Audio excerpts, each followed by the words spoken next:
আসাম কামাণ্ডৰ বিষয়ে মামায়ে কি কৈছে ভালদৰে শুনি ল'ব ভিডিঅ'টো চাওক সম্পূৰ্ণকৈ। বেটেলিয়ন গঠন কৰিম।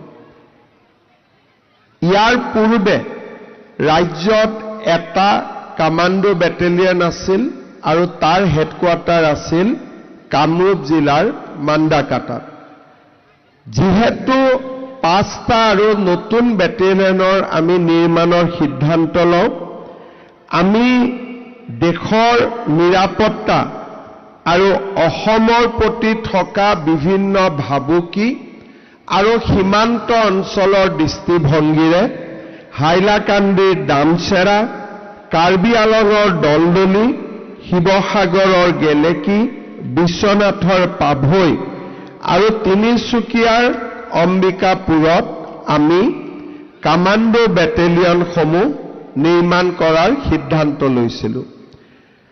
আজি মই অত্যন্ত আনন্দিত। যোৱা বছৰৰ 4 অক্টোবৰত বিশ্বনাথ জিলাৰ পাভৈত আমি 5th আছাম কামাণ্ডো বেটেলিয়নৰ হেডকোৱাৰ্টাৰ আৰম্ভ কৰিছিলোঁ আৰু আজি আমি 6th আছাম পুলিচ কামাণ্ডো বেটেলিয়নৰ মুখ্য কাৰ্যালয় শদিয়াৰ অম্বিকাপুৰত শুভ উদ্বোধন কৰিছোঁ।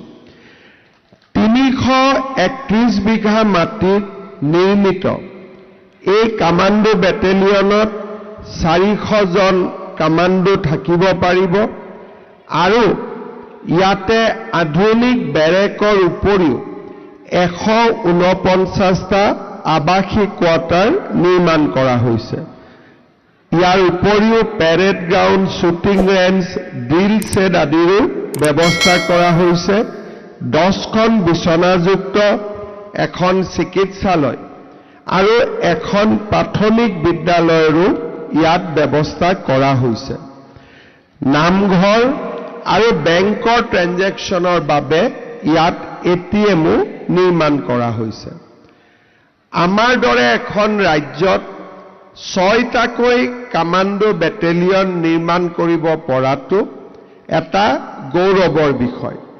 ইতিমধ্যে আমাৰ ডিফুত নিৰ্মাণ কৰা কামাণ্ডো বেটেলিয়নো শুভ উদ্বোধনৰ বাবে সাজু হৈ আছে আৰু স্বাভাৱিকভাৱে আন 3টা বেটেলিয়নৰো নিৰ্মাণ কাৰ্য আগবাঢ়ি গৈছে।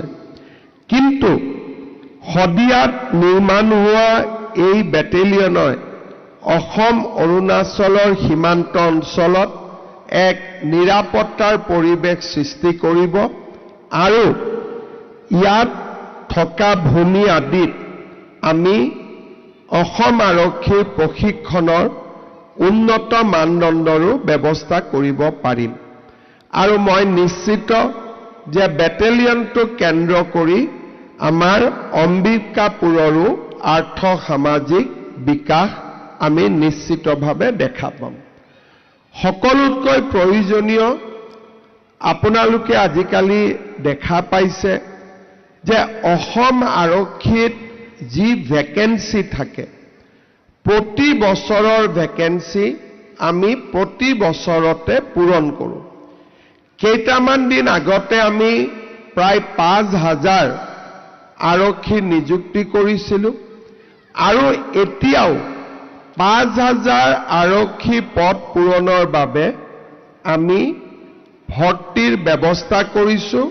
ইণ্টাৰভিউ প্ৰক্ৰিয়া চলি আছে।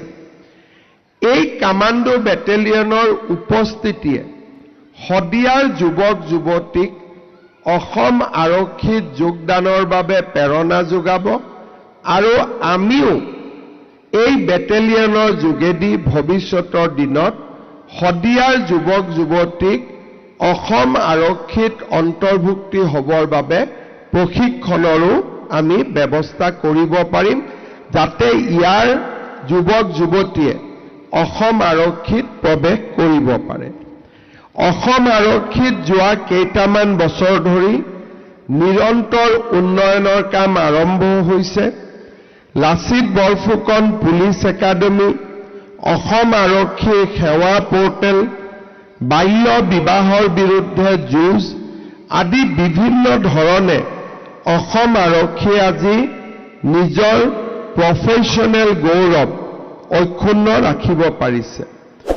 ভিডিঅ'টো যদি চাই ভাল পালে তেনেহ'লে লাইক, কমেণ্ট, শ্বেয়াৰ আৰু ছাবস্ক্ৰাইব কৰিব নাপাহৰিব। আৰু ফেচবুকত যদি চাই আছে তেনেহ'লে ফ'ল' কৰিব নাপাহৰিব।